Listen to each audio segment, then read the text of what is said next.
And Stephen Hawking said, if they are aware of conditions in the entire experiment, then they are aware of conditions throughout the entire universe.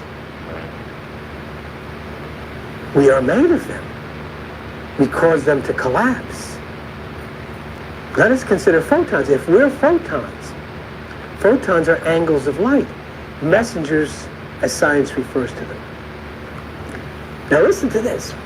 When a photon interacts with other particles through the electromagnetic force, they become influenced by stronger forces.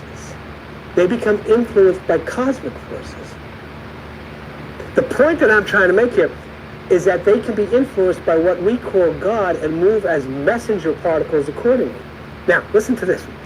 Consider if a photon collides with a proton. Photon collides with a proton. Now, this one is great. Wait, this is great.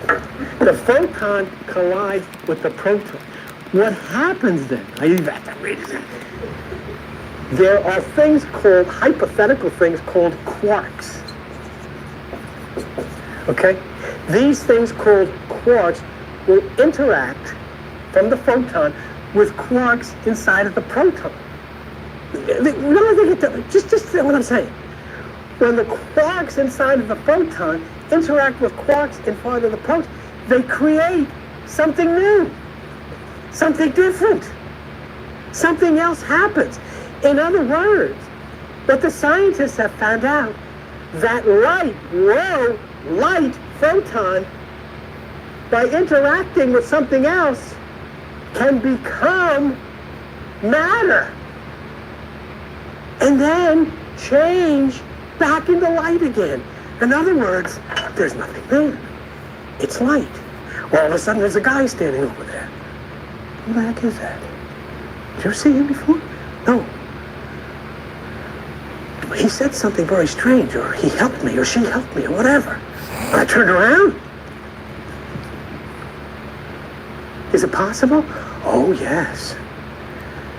The angle of light interacting with something else can instantly change into matter and then back into light again, like that.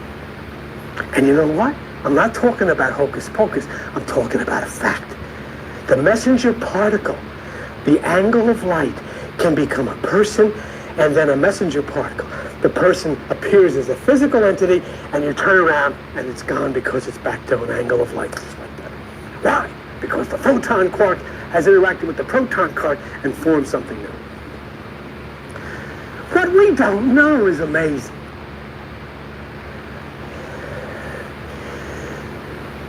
I want to just read you something by John Gibbons, who is a PhD in astrophysics at Cambridge University. We're almost done. Could you stay with me for about 5 minutes?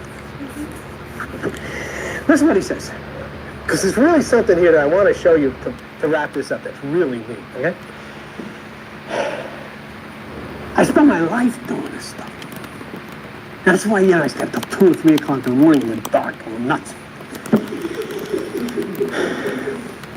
This is what John Gibbons says. Quantum exists as a superposition of states unless something from the outside causes the wave function to collapse. I mean, we're not talking here about some minister or some evangelist. This guy is a scientist, well, I said Cambridge University. In other words, these things exist in states beyond our knowledge until something outside of their mysterious existence occurs. But what happens if we keep watching that particle all the time? In the modern version of a paradox made famous by the Greek philosopher Zeno. You know the list you have on page 105? The last name on that list is Zeno. And there is a guy who lived thousands of years ago who discussed quantum physics.